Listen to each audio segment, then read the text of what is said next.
오늘은 스바냐 1장 14절에서 2장 3절입니다. 14절 전반부를 읽습니다. 여호와의 큰 날이 가깝도다 가깝고도 빠르도다. 스바냐의 오늘 구절은 앞선 구절에 이어 특정한 날 예루살렘과 유다에 벌어질 참혹함을 언급합니다. 특별히 14절에 스바냐는 이 특정한 날을 여호와의 날이라고 표현합니다. 여호와의 날은 스바냐만의 표현은 아닙니다. 다른 예언서에서도 여호와의 날에 대한 언급이 등장하며 이스라엘의 심판을 말합니다. 마찬가지로 스바냐에서도 여호와의 날은 심판의 날입니다. 용사가 아무리 적의 공격을 열심히 막아내려고 발버둥치고 사력을 다해 싸워도 이스라엘은 힘없이 무너지기에 이 날은 용사가 슬피 우는 날입니다.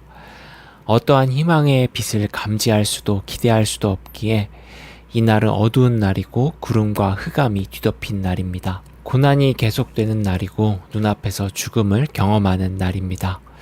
세상의 부강함으로 아무리 막아보려고 애써도 소용없는 날이며 자신이 이룩한 것들, 가진 것들이 아무런 힘을 쓰지 못함을 절실히 느끼는 날입니다. 그야말로 여호와의 날은 다시 꿈꾸고 싶지 않은 악몽 같은 날이고 다시는 경험하기 싫은 최악의 날입니다.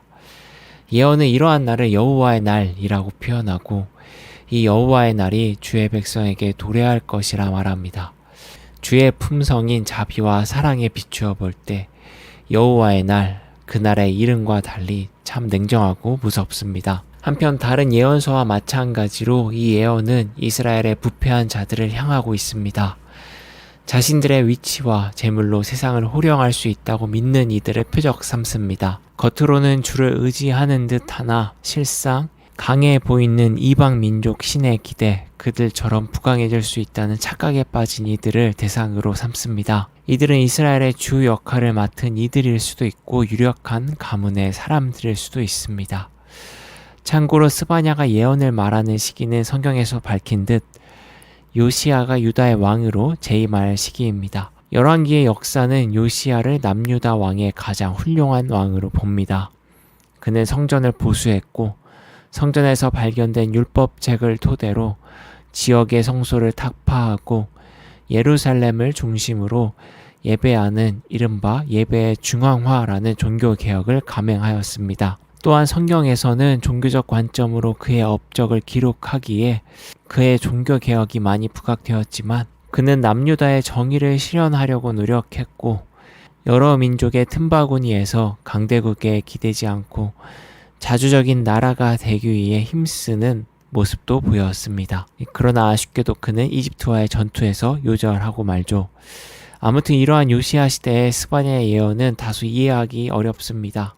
종교개혁을 이끈 왕이 통치했던 시대인데 어떻게 무시무시한 심판을 예언하는 여호와의 날이 언급될 수 있겠습니까? 그래서 일부 학자들은 스바냐의 예언이 요시야 종교개혁 전 이루어졌다고 보기도 합니다. 이러한 주장을 하는 성경학자들은 매일 성경 스바냐 개간에서 언급되었듯 요시야 개혁이 스바냐의 예언에 영향을 받았다고 합니다. 하지만 스바냐의 예언이 요시야 개혁 전인지는 분명치 않습니다. 오히려 스바냐의 예언을 요시야가 종교개혁을 단행한 이유로 보기도 합니다. 이 주장은 요시야가 성전을 보수하고 율법을 통해 새로이 유다의 회개를 선포하였으나 여전히 듣지 않는 유다의 유력자들이 존재했다는 것입니다. 우리도 경험하듯 회개란 쉽지 않습니다. 마음을 돌이켜도 다시 원상태로 회귀하려고 하는 것이 인간입니다. 가진 힘이 클수록 더 회개하기가 힘듭니다. 아마도 요시야 시대에도 이러한 이들은 존재했을 것입니다. 아무튼 스바냐의 예언이 요시야의 종교개혁 전이든 후이든 하나님의 말씀을 귀 기울이지 않는 이들의 마음은 단단히 굳어 있었습니다. 교만했고 자신의 능력과 자신의 판단을 믿었습니다. 그러기에 스바냐는 이 굳은 마음을 가진 자들에게 여호와의 날을 예언합니다. 비록 여호와의 날이 겉으로 볼 때 자비라는 것은 하나도 찾을 수 없을 만큼 공포스러워 보일지 몰라도 이 엄밀히 말하면 여호와의 날은 기회의 날입니다. 하나님이 교만한 이들에게 가까이 오셔서 그들의 교만함을 꺾으시고 다시 새로운 삶을 부여하려는 날이기 때문입니다. 그들이 자신의 힘으로 존재할 수 없음을 경고함으로 자신을 창조하고 삶을 부여하신 이를 기억하게 하는 날이기 때문입니다.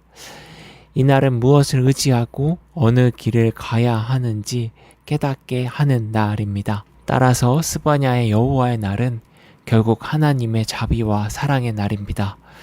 스스로 마음을 돌이키기를 바라는 주의 사랑이 담긴 날입니다. 여호와의 날, 오늘 우리는 이 스바냐의 예언을 어떤 의미로 받아들여야 할까요? 여호와의 날은 잔혹과 공포가 가득하지만 그 무자비함을 통하여 주님이 이스라엘이 주의 백성임을 깨닫게 하려는 날입니다. 즉 주의 백성에게 주를 기억하게 하려는 날입니다.